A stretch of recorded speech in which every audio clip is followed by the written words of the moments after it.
Good afternoon, Edward. How are you doing today? I'm good, John. How are you? I'm doing good. I'm doing good. Welcome to Real In Films, and we are going to talk about a little bit of the audiobook League of Auld Battle for Forever, book number 3. So, Yes. Edward, wanted to ask you, what inspired you to just to continue this storyline? Well, originally I thought I was going to do this story in one or two books. I thought that maybe I could write this big giant, I don't know, 600 page book, and finish the story. I got in, and when I was mapping it all out, I realized I was going to be 400 pages in just for the first part. And the books average about 105, 106 for the second one, 116 for the third. Um, the story just became bigger and bigger. And so, I decided that I wanted to do the story justice rather than just kind of cut it off. And I even break some rules where I think there's going to be four books. I think if you were to look at them, there are places here and there where some of the stories cross over books, and would, if you wanted to traditionally create a standalone book, would finish. It's more like, in some ways, a series. It is a series of books, and unlike some series where there's definitely individual books, this is a giant, huge one piece. Okay. So yeah, so what you're trying to say is that in this one or in all of this series, you still go back to, like, let's say book 1, book 2, and make sure that everybody can go ahead and connect all these stories around it. That's that's amazing. I would say that that's something that it's kind of difficult to do, but when it's correctly done, it's amazing. So, I have, yeah, I uh-huh. have a timeline, John. I have a timeline Oh, that goes wow. back to 7,000 BC, and I use a timeline program. And since these characters, the oldest character was born around 7,000 BC, so these characters age one day for every 100 days. They are not immortal. They can die. You know, normally the thing is, and the reason why, most they don't usually die from disease, because any of the people that would have gotten a disease, they would have died when they were 200 years old, which is like a 2 or 3 year old, and they would never procreate. So the only people who survived long enough to have children, that were like them, have a lot of the best survivability genes. But so so having said that, in order to keep track of where these characters are at any given time, I had to create a timeline from 7,000 BC to the current era and go through and say, okay, this character is 1,500 years old. Where was he when he was 1,000 years old? And how hard was it to get from where he was to where he was going to be 50 or 60 years later?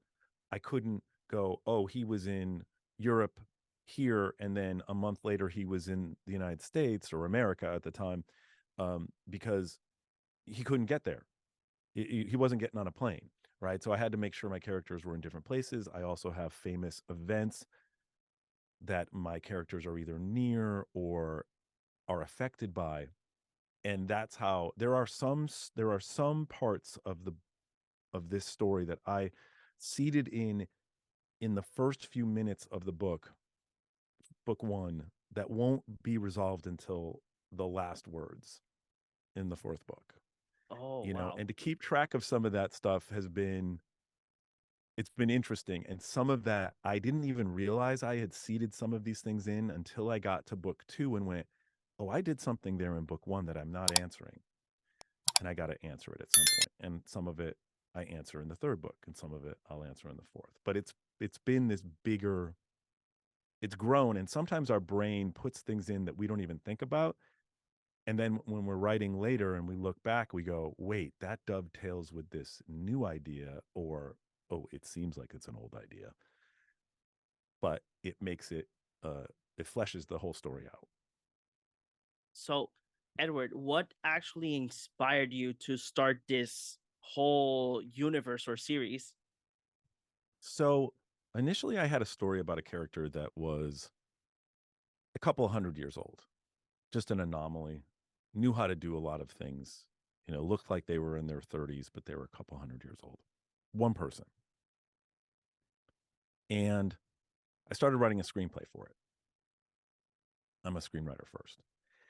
And I got through it about a third of the way through, and I thought, this is really good, but I'm going to put it away. I have other work that I'm being paid to do. So I put it away. And a couple of years later, I looked back at it and I went, well, if 10 times life expectancy would be interesting, what's 100 times? And if it was maybe not one, but maybe it's a few hundred people that are like this? And what if they've been some of the most famous people in history?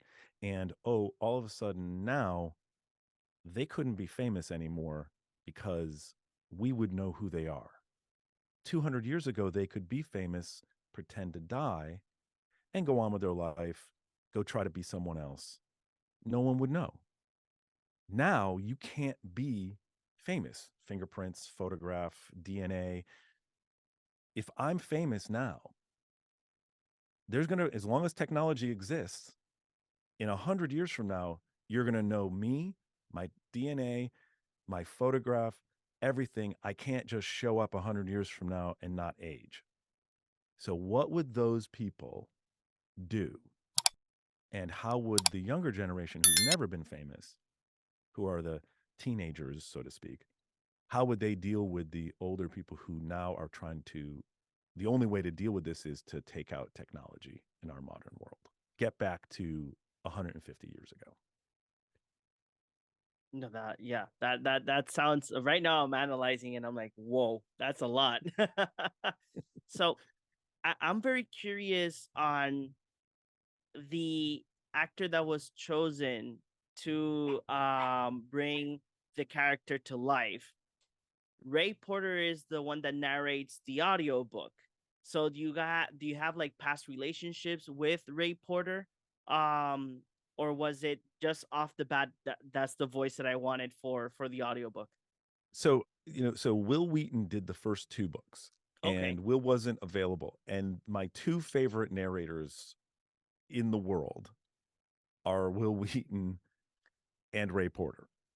And I was like, I I asked Ray, and I said, Ray, this is you're coming in filling in for someone else who's also, a big narrator. And it was, I am so grateful to Ray because not only did he do such a great job, he brings, there are many more characters in this third book. And there's also, even though the book is mostly first person, there are little sections that I've carved out called archive, which is third person because the story is bigger and the lead character can't tell us everything without it being clunky. So I had to come up with a device. And um, so although it's a little bit jarring at first when people go from listening to one narrator to another, Ray did such an amazing job on creating, you know, his version of this world. And, you know, there's some stuff where I know what stuff is supposed to sound like. And he did things where I was like, I might have done that differently, but I never would have even thought of doing it that way. And so it's always really kind of cool. People ask all the time, authors, especially if they have famous narrators do stuff, do you think about that person saying the words? I don't hear Ray's voice, Will's voice. I don't hear any narrator I've ever used voice in my head when I'm writing. I do feel comfortable afterwards because I get the chance. A lot of writers don't do this. I get the chance to go through and doing a pacing edit on all the audiobooks because I'm a little bit of a control freak. And I go through it. And because I'm used to being in film, where you direct and you cut, sometimes a little bit of a beat, a longer beat on a person's face, um, makes a difference in how the reaction of the emotion plays. And so sometimes there needs to be either more or less airspace, silence. Just the pacing needs to be right. And the performance that both of these narrators and what Ray did was amazing. I was able to just tweak sometimes in some places, just give it a little bit more breath, a little bit more space. And um, it's it's amazing to work with an actor like Ray, because he gives you all of this material to work with. And it is 99%, like when I get that stuff, it is 99% there already. It's what's amazing to me is how narrators of like Scott Brick and Will Wheaton and Ray Porter and R.C. Bray and a bunch of other, there's a bunch of female narrators as well, that are, they go through, and you and I would record an hour of audio and it might take us 4 or 5 hours to do because we trip over our words, we don't get it right. These people go through it so amazingly quickly in comparison to the amount of time that they're producing. And it's fascinating how they do it, their process. It's fascinating. So, Edward, I wanted to ask you in regards to that point. So, you just mentioned that you do sit down and edit the audiobook yourself. But my question would be, due to now that COVID has, passed on, were you part of those recording sessions with Ray Porter, or it's still you on, let's say, you writing your book in your at your house and he is in a studio somewhere else? Yeah, absolutely. Some people have directors. Hmm. Ray is very much self-directed. We go through and we've had conversations in advance. Um, I think in general, most, depending on how narrators like to work, having the writer there is not necessarily a good thing. If Okay. some people work with directors, some actors don't, some voice actors don't. Um, Either way, it's usually not the writer. And because I may have something in my head that sounds a certain way, and if I try to get into too much into giving someone else, like, I don't, directors are never supposed to line read, right, to an actor. You give the actor the space to do what they do best. You know, I write the words, they do the thing, they do the acting. I have a new book coming out called The Velvet Sledgehammer, which is sort of a novel. It's very memoir-ish in the sense of it's got a lot of truth to it. I couldn't let anyone else do the narration. I had to do the narration. Um, and I've learned a lot from working with professional narrators that helped me. It was still very, very, very hard, but um, it it just, I couldn't get anyone else to say these words. They were too personal. They're too um, the way the story is. It's definitely mainstream fiction. It's not safe for work. It's not for YA or high YA. It's definitely adult. Um, and with Ray during COVID, part of the delay actually with when the book came out is Ray got COVID Okay. and couldn't work for a while, um, and got a bunch of other stuff that was jammed up with his other work. Uh, and what I think is most amazing with these professional narrators is that they can do 2 or 3 things at once and go between them. And when you put them together, your product sounds exactly the same from if they did it this day or 2 days or 5 days or 2 weeks away. And the other person's work, which was done in, it is different, but the same for that project. So it's really amazing to watch. That's amazing. So, what can readers, listeners, electronic readers expect from this third installment? More, just more. Like the so one of the things that I liked about this story is in the beginning, this story was very. I wanted it to be small. I wanted it to look like it was going to be a standard YA book with you know, a lead character and a couple of friends, and they're in school and they're having some issue, and then something happens, and then maybe they go on a little bit of a road trip or a quest. And but very quickly, you know, in that first book, you start to see that the world is bigger, that the problem is bigger. And um I wanted to move on. And in the second book, there's a lot more action and a lot more character development, more characters. And in the third book, there were some scenes that were just really hard because the characters have been dealing with some things like personal issues. And you asked initially why I wrote this book. And part of it is that I wanted to have two things. I wrote this for my teenage children at the time when I wrote the first book. And I wanted to say two things: that one, if you had enough time to learn something, that you could become great at it. These characters in this book are not Da Vinci's. They are not the geniuses of the world. They are, however, the masters of whatever they do because they've had hundreds and hundreds of years to do it, whether it's language or music or fighting or sports or whatever. And so it's an analogy that if you have enough time, you know, you can do anything as long as you put your mind to it. And the second thing is that um, how people deal with emotions and how people deal with family and interactions.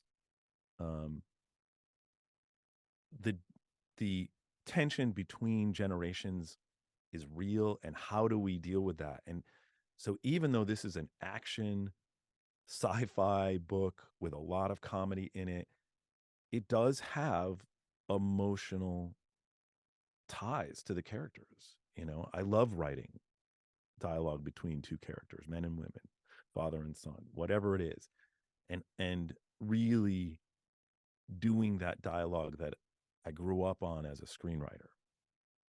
That's amazing. So my final question would be: would you like League of Auld to be a series, or to be a 3-4 part film? I think League of Old is, like the whole Battle for Forever is, I think it's bigger than a movie in the sense that movies could do it, but it would need to be, probably the four books would be, could be three or four movies.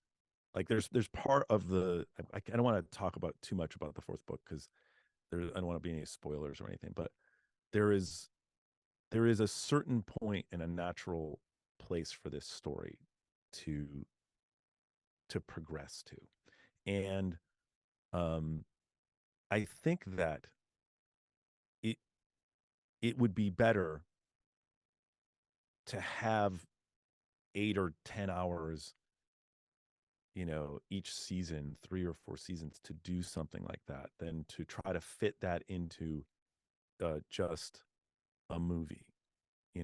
We've seen that movies are getting longer, and I am certainly a writer of longer scripts, at all times. I break that 120-page rule all the time, but I do think that you know I think you could make the first book in a movie. I think the second book just has a lot more in it. It would be hard to fit it all into one. And then the third book, even though the time period from the beginning of the book until the end of the third book is if you include even a little opening, but before they go on the sort of the real chase, it's literally 9 days. Oh wow. You know, and from the time they go on the actual real adventure, it's 6 days. So one of the other goals that I had in doing this is that I didn't want to just have time jumps. I do that all the time. Everybody does it. I've done it a million times. I wanted every moment to be so difficult, to show how difficult it would be if someone really was dealing with this, especially our characters who are normal characters, who are his friends, who are not 100 times as old. They're regular people who are 17 years old, how they would have to deal with this and going through every moment of getting through a security at an airport, or, you know, finding their way out of out of the channel tunnel, you know, after an accident. Like, how would they do that? How would they get out safely? And, you know, every mile is treacherous, and it's like a war where you're trying to gain a hill. And, you know, you can cut to the people putting the flag at the top of the hill, but the real story is how you got up that hill, and the danger and the sacrifice. I completely agree on that part. So Edward, thank you for your time, for giving us to talk about the book.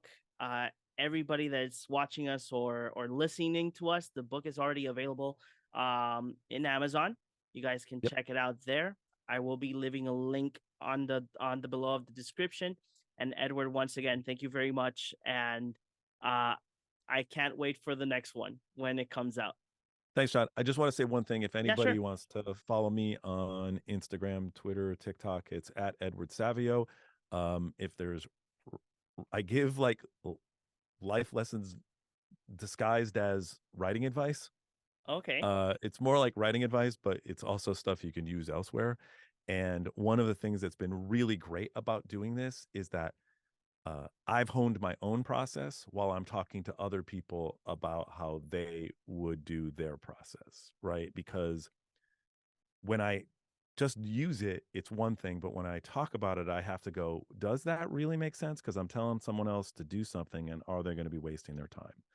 And so, and you can check me out on edwardsavio.com. But if you just look up my name, Edward Savio, um, you'll see me. One of the funniest things is when you looked up Google Edward Savio for the year and a half that I did not finish League of Auld, Edwards, the auto population when you got to my name was Edward Savio, League of Auld release date, Edward Savio book 3, Edward Savio, no pressure, no pressure. No worries. So everybody that's gonna be watching this interview with myself and Edward, I will have as well his social media down below. Like that's much more easier for you guys. Like that you guys can follow him and check out any future endeavors that he has. Edward, once again, thank you very much for having us today.